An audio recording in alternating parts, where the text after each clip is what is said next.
أوصيكم ونفسي بتقوى الله المنان القائل في كتابه القرآن أعوذ بالله من الشيطان الرجيم بسم الله الرحمن الرحيم لقد جاءكم رسول من أنفسكم عزيز عليه ما عنتم حريص عليكم بالمؤمنين رؤوف رحيم. Ma'asyiral muslimin, sidang jamaah salat Jumat yang dimuliakan oleh Allah Subhanahu wa taala. Di dalam kesempatan yang sangat mulia ini, saya ingin berwasiat kepada seluruh jamaah yang hadir pada siang hari ini, wabil khusus kepada diri saya sendiri, untuk kita tidak bosan-bosannya meningkatkan kualitas ketakwaan kita kepada Allah Subhanahu wa taala. Ma'asyiral muslimin, salah satu sifat yang harus dimiliki oleh kita sebagai seorang hamba Allah yang bertakwa adalah sifat malu. Malu yang dimaksud di sini adalah bukan malu untuk melakukan perbuatan yang baik. Seorang yang dermawan tidak malu untuk bersedekah kepada fakir miskin. Seorang yang alim tidak malu untuk mengajarkan ilmunya, dan seorang murid tidak malu untuk menanyakan sesuatu yang tidak dia ketahui kepada gurunya. Malu yang dimaksud di sini adalah malu untuk bermaksiat kepada Allah, malu untuk durhaka kepada Allah, malu untuk menjalankan atau mengerjakan tindakan-tindakan yang dimurkai oleh Allah. Dan sifat malu ini akan mendatangkan rahmat dari Allah Subhanahu wa taala. Rasulullah Muhammad sallallahu alaihi wasallam bersabda, An Abi Mas'udin Uqbah ibnu Amr al-Ansari al-Badri radhiyallahu anhu qala Rasulullah sallallahu alaihi wasallam, inna mimma adrakan nasu min kalamin nubuwatil ula idza lam tastahi fasna' ma syi'ta, rawahu Bukhari. Arti dari hadis ini diriwayatkan dari Abu Mas'ud Uqbah bin Amr al-Ansari al-Badri bahwa Nabi Shallallahu Alaihi Wasallam bersabda, sesungguhnya sebagian dari apa yang telah diketahui oleh manusia dari pesan kenabian yang terdahulu, jika kamu tidak punya malu, maka berbuatlah sesukamu. Hadis riwayat Imam Bukhari. Jamaah salat Jumat yang dirahmati oleh Allah Subhanahu wa taala, di dalam hadis tersebut terlihat bahwa Rasulullah Shallallahu Alaihi Wasallam memerintahkan umatnya untuk memiliki rasa malu. Beliau memberikan sindiran kepada orang-orang yang sudah tidak memiliki rasa malu dalam berbuat keburukan dengan berkata, berbuatlah sesukamu. Meskipun kata tersebut seolah-olah memberikan kebebasan, namun sungguh perlu diketahui bahwa kata-kata tersebut merupakan bentuk ketidakpedulian Nabi Muhammad SAW terhadap orang yang tidak memiliki malu. Dan tidak ada bencana yang paling besar bagi umatnya Nabi Muhammad SAW kecuali tidak dipedulikan oleh Nabi Muhammad SAW. Ma'asyiral muslimin rahimakumullah, malu juga merupakan tanda dari keimanan seorang muslim. Apabila sifat malu sudah tidak ada di dalam diri seorang muslim, maka imannya perlu ditanyakan oleh dirinya sendiri. Hal ini sebagaimana ditegaskan oleh Nabi Muhammad SAW dalam hadis diriwayatkan oleh Imam Al-Hakim, al-haya'u wal imanu qurina jami'an. Malu dan iman senantiasa bersama-sama. Fa idza rufi'a ahaduhuma rufi'al akhar. Apabila salah satunya dicabut, maka hilanglah yang lainnya. Pertanyaannya adalah, mengapa iman dan rasa malu menjadi satu kesatuan yang saling terikat antara yang satu dengan yang lainnya? Hal itu karena malu menjadi perisai, menjadi tameng bagi seorang muslim yang tumbuh karena ada rasanya, adanya rasa diawasi oleh Allah Subhanahu wa taala di dalam setiap waktunya. Sehingga segala tindakannya tidak ngawur. Ia akan malu apabila bermaksiat kepada Allah Subhanahu wa taala.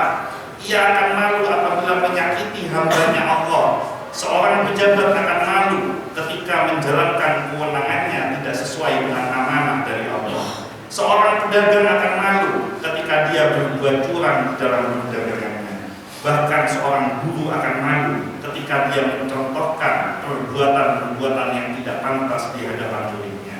Bahkan seorang hamba akan merasa malu ketika dia bermaksiat di hadapan Allah yang senantiasa mengawasi dirinya.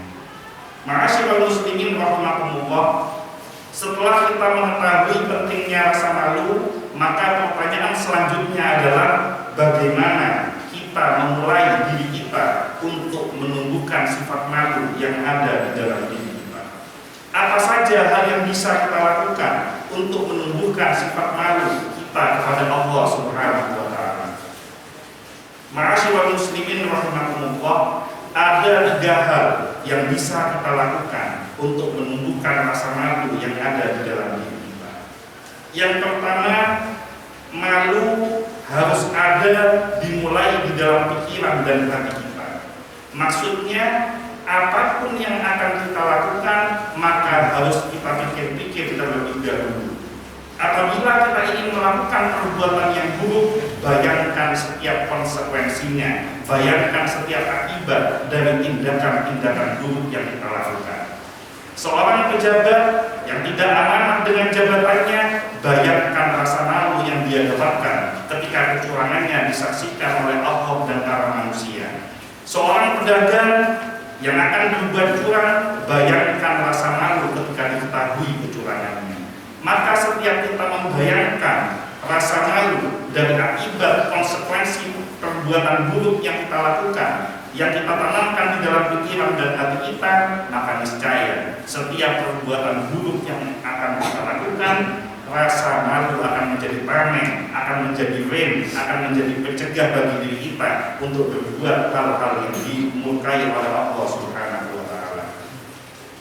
Yang kedua, setelah pikiran dan hati kita ditanamkan rasa malu, maka selanjutnya kita harus senantiasa menjaga setiap asupan yang masuk ke dalam tubuh kita, jangan sampai ia bersumber dari pekerjaan dan aktivitas yang haram. Karena ketika seseorang melakukan tindakan yang haram, menghasilkan hasil yang haram, memasukkan ke dalam tubuhnya rezeki yang haram, masuk ke dalam tubuhnya makanan dan minuman yang haram, maka di dalam Al-Quran Allah sendiri menegaskan nasiyatin kadibatin khotiatin. Ketika darahnya berasal dari makanan yang haram, energinya berasal dari makanan yang haram, tenaganya berasal dari makanan yang haram, maka otaknya isinya hanya kadibatin khotiatin, senantiasa untuk berbohong dan senantiasa untuk berbuat salah dan curang. Maka ketika seseorang melindungi dirinya dari makanan yang haram, dari asupan nutrisi yang haram, maka akan senantiasa dijaga oleh Allah rasa malunya untuk bermaksiat kepada Allah Subhanahu wa Ta'ala dan mendolimi orang-orang yang ada di sekelilingnya. Yang ketiga, untuk menumbuhkan rasa malu yang ada di dalam diri kita, hendaknya kita senantiasa mengingat kematian. Dengan mengingat kematian dan memahami bahwa kematian dapat datang di setiap saat, maka akan menumbuhkan sifat malu akan berbuat keburukan dan dosa. Karena pada hakikatnya setiap nafas yang kita hirup, setiap detik yang kita lalui, setiap waktu yang kita jalani adalah mendekatkan diri kita kepada jadwal kematian kita masing-masing. Maka bayangkan kalau seandainya sudah tiba ajal yang kita tidak tahu kapan itu akan menjemput kita, sementara kita sedang dalam keadaan bermaksiat kepada Allah, sementara kita melakukan perbuatan dosa kepada Allah, maka betapa malunya kita di hadapan Allah. Kita malu di hadapan orang-orang yang ada di sekeliling kita malu di hadapan keluarga kita. Maka dengan senantiasa mengingat kematian, muncul rasa takut, jangan-jangan waktu mati pas saya berbuat maksiat, maka rasa malu akan tumbuh di dalam hati kita sehingga menjadi rem, menjadi tameng bagi diri kita untuk berbuat hal-hal yang dimurkai oleh Allah Subhanahu wa Ta'ala. Jamaah Jumat yang dirahmati oleh Allah Subhanahu wa Ta'ala, langkah-langkah yang disebutkan tadi pernah dijelaskan oleh Nabi Muhammad SAW ketika beliau menyuruh sahabat-sahabatnya untuk malu Shallallahu Alaihi Wasallam bersabda, merasa malulah kepada Allah dengan rasa malu yang sungguh-sungguh. Kemudian para sahabat menjawab, alhamdulillah kami pun telah melakukannya. Nabi Shallallahu Alaihi Wasallam pun meluruskan sifat malu yang beliau maksud dengan sabdanya, walaisa dzaka, bukan seperti itu malu yang dimaksud, walakinnal istiya'a minallahi haqqal haya, akan tetapi malu, sesungguhnya malu kepada Allah yang benar di dalam hidup, antakfadha ra'sa wa ma wa'a, adalah kalian menjaga akal dan pikiran kalian, wal batna wa ma hawa, menjaga perut kalian dan hawa nafsu kalian, walitadhkur wal mauta wal bala, dan mengingat kematian dan bencana yang sewaktu-waktu akan menimpa kalian. Wa man aradal akhirata tawakkazinatad dunya, orang yang mengharapkan akhirat akan meninggalkan gemerlapnya dunia. Faman fa'ala dzalika istihya minallahi haqqal haya, dan orang yang telah melakukan itu sungguh dia telah mendapatkan rasa malunya kepada Allah Subhanahu wa taala. Jamaah Jumat yang dirahmati oleh Allah Subhanahu wa taala, semoga kita dijadikan pribadi yang memiliki rasa malu khususnya kepada Allah Subhanahu wa taala, karena dengan menjaga rasa malu kita senantiasa menjaga ketakwaan kita kepada Allah, dan juga tentunya menjaga keimanan kita kepada Allah Subhanahu wa taala. Barakallahu li wa lakum fil Qur'anil azim wa nafa'ani wa iyyakum bima fihi minal ayati wa dzikril hakim. Aqulu qawli hadza wa astaghfirullahal azim innahu huwal ghafurur rahim. Allahumma shalli ala Muhammad, Allahumma shalli ala Muhammad, Allahumma shalli ala Sayyidina wa Safina wa Dhuhrina wa Maulana Muhammad.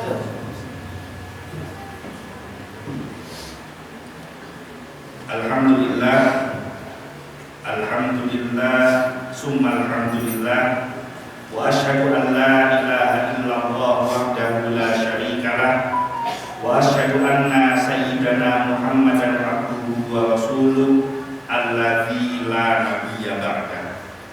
Allahumma shalli wa sallim ala sayyidina Muhammad wa ala alihi wa ashabihi wa man tabi'ahum bi ihsanin ila yaumil qiyamah, amma ba'du.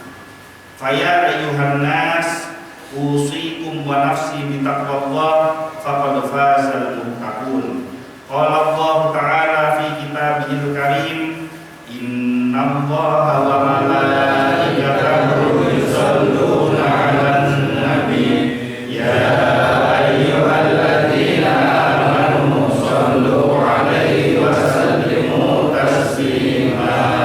Allahumma sholli wa sallim wa barik 'alaihi wa ala alihi wa sahbihi. Allahumma sholli ala sayyidina Muhammad wa ala ali sayyidina Muhammad kama shallaita ala sayyidina Ibrahim wa ala ali sayyidina Ibrahim, wa barik ala sayyidina Muhammad wa ala ali sayyidina Muhammad kama barakta ala sayyidina Ibrahim wa ala ali sayyidina Ibrahim fil alamin innaka Hamidum Majid.